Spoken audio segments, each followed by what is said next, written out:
Hello, TJ Bellotti here again. Thanks for stopping back.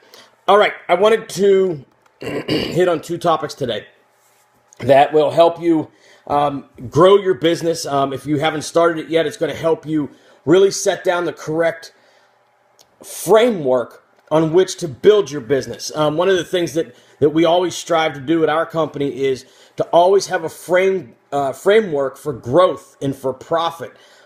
So one of the first things you need to do, and I think I've mentioned this once or twice before, but you really have to keep at the forefront, whether you are starting your company in next week or next year, or if you've already been in business for 5 years and you're looking for some input on growth and you're looking for how to get to the next step. So the first thing you have to do, you have to have purpose for your business. Now, your purpose really shouldn't just be, I want to make money. Obviously, that is a byproduct, or that is a huge driving factor for most of us. It's why we get out of bed and we go to work instead of staying in bed all day and watching TV. If we could get away with that for a living, most of us would. But you need to have an overriding purpose.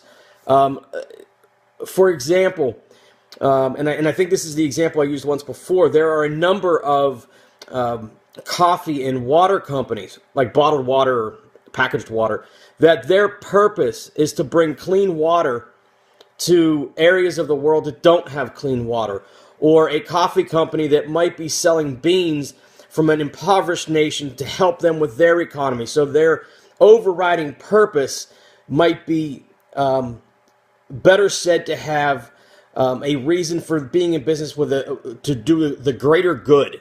How about that for a better turn of phrase? So what is your greater good? Why are you doing what you're doing? If it's to become wealthy, if your only reason to be in business is to become rich, you probably won't. Like I said before, you'll lose interest before you get there because it doesn't happen overnight. But make sure you have that big purpose. One of the things that we're trying to do at our company is to be a vehicle for our employees to reach their goals. So whatever their goals might be, we want them to, while they're working with us, we want them to be gaining ground on their goals. So what I try to say to them is, use us while we're using you to grow. So have an overriding purpose. Let's use some of the common services and businesses that I've talked about 100 times. A landscape company, their greater purpose might be make a neighborhood more beautiful. A carpentry company, their purpose might be to get into old homes that are being refurbished. So their greater good is preserving that history of architecture and old world craftsmanship. So a friend of ours, my family, is a painter, and he is a craftsman painter.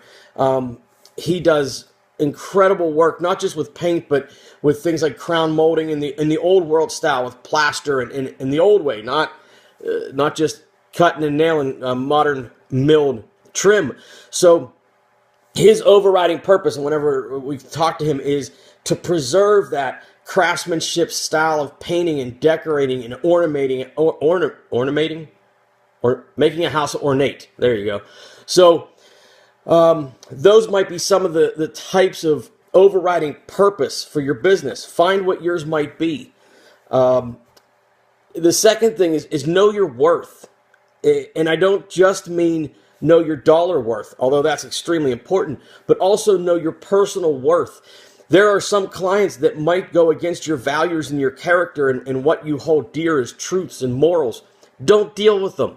I was just in a conversation, I believe it was yesterday, about an architectural firm that the client treated the architectural firm's employees horribly. And what I mean by that is that client treated them verbally terribly. They spoke horribly to them and used very rough language with the female architects. And the company didn't fire that client because the money was too important. So the company lost some of its worth by allowing the client to treat their employees so poorly. In fact, one of the employees left the company because of that client. So we have to know our worth, not just in a dollar sense, but in a moral sense, in a character sense, in our values. And if If, for example, let's say, and this sort of thing happens all the time with clients. They want a discount if we don't pay sales tax. Well, it's illegal not to pay sales tax, and to be honest with you, for the couple of dollars that I'm going to spend on a client for sales tax, I am not getting in trouble with the State Department of Revenue. So we always tell them, no, everything we do is above board. If we collect it, we pay sales tax on it. If we have employees, they're covered by insurance and workers' comp. Everything we do is above board because I don't want to have that worry, and it goes against my brother and my personal morals and values of trying to cut corners and trying to game the system. That doesn't mean use the deductions, not to use the deductions and expenses that you can. Of course, you take full advantage of all those breaks, but at the same time, you don't want to be jeopardizing your own personality and who you are in your core just to make a few dollars.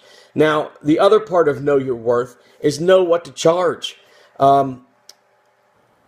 We all have a tendency, like I said, especially at the beginning, and unfortunately some people, as they continue to grow in business, they don't learn this lesson. You need to charge what you're worth. The client is either going to accept you as a professional, and you should be. You can't base a higher fee if you're not a higher quality company. So if you're coming in at $100 an hour and the market's $80 an hour and you're really only worth $70 an hour, it's not going to work for you in the long term. Eventually that will catch up to you. But if you're worth $100, if you are far better than the market, if you are innovating in your area, if you're the only one that's doing a certain service in your area, then charge for that. Don't cheat yourself at the bank because you're a little bit nervous about giving somebody that rate. So a couple things to think about. Make sure you know your bigger purpose. Make sure you know your value as a person and your dollar value, and keep slogging.